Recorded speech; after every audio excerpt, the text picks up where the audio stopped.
You know, it's funny. We've done this dance so many times. It's the repair, the replace. And I joke that we're in a toss out generation because so often it doesn't make sense. You're going to repair and it costs this much. And it's like, well, wait a minute.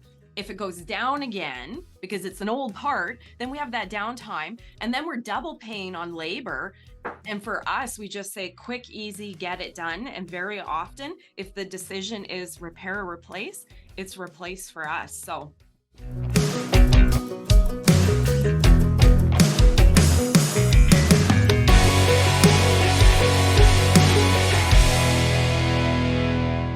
cool stuff. You wanted to talk about motor overload, and our audience will totally resonate with this.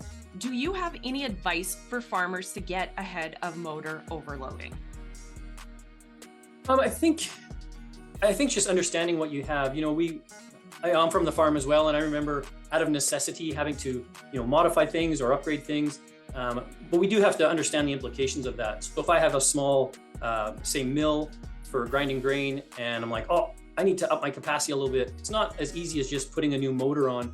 We have to look at the whole implications of that. So if I put a larger motor on to do more work, can my contactor size handle that? Can my wire size handle that? Maybe my motor's connected to a gearbox. Does it have the capacity to handle more load?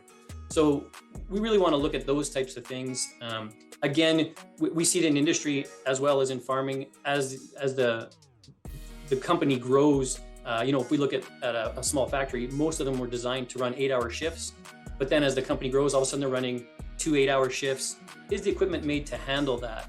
So we see some of those things where they're just taxing the equipment more than it can handle, and then we get overload situations, and it's popping breakers, and it's breaking shafts, and those types of things. So I think if you can just understand what you have and how it was designed, then you can talk to either the manufacturer of that equipment and see how it could be upsized, or even our technical team has seen lots of applications, and we can tell you, based on the products you have, here's what you could do or here's what you couldn't do, and we can help a lot of customers through that step.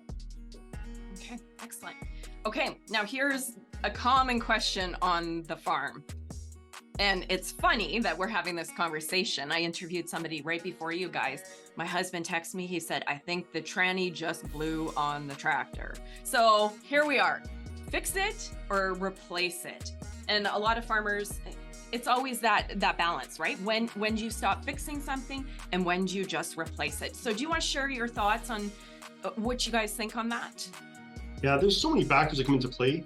Most people just consider the initial price of repair versus replace. So a new one is $2,000 and you can have it repaired for maybe $1,200, but there's a lot more to that.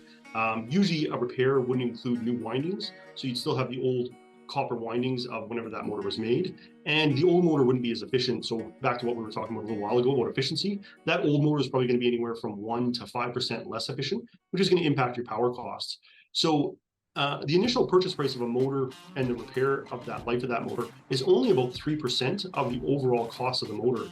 97% of your motor is power costs. So it's so important that you pick the most efficient option, depending on price of repair versus new or lead times and a lot of other things. But if you're just talking apples to apples and you can save a couple $100 repairing your motor, you're probably better buying a new, more efficient motor if that's the case.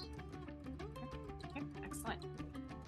Okay, and I want to bounce back to something that is still on our minds because of the pandemic and parts being out of stock. So we all know finding parts can be challenging, and getting parts shipped in a timely manner is frustrating, to say the least. So do you want to chat a little bit about how you guys handle that to make farmers' lives easier? Our industry is tough on the parts department. So we do have access to certain motor repair parts. Obviously, the larger the motor, kind of the more economical it is to get the parts. Some of the manufacturers for small motors, we don't even have access to the parts anymore. The cost of a motor and the cost of repair has gone up so much.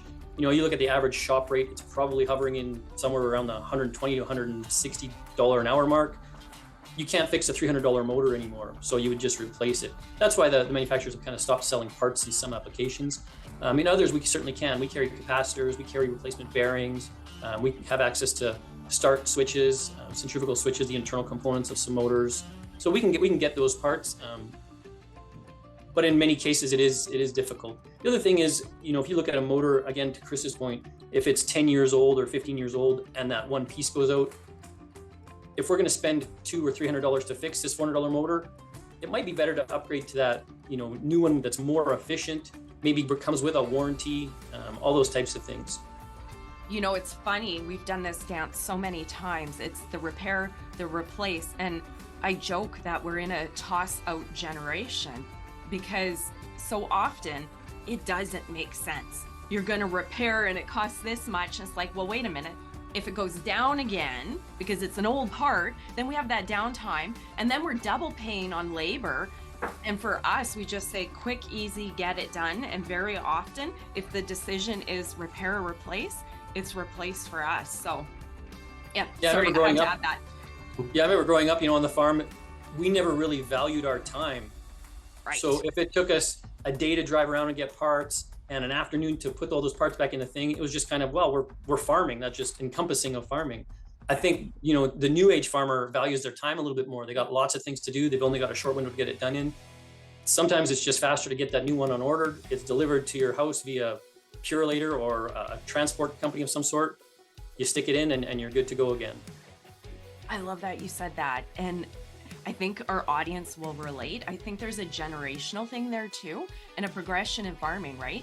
Anthony's parents, they don't watch the show and I love them to death, but that generation, exactly like you said, they'll repair and repair and repair.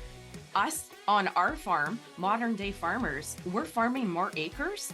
Things have to go quicker, smoother. So that's another factor that I find we do. It's just we need efficiency. We can't have that downtime. And I know farmers in our audience are the same, right?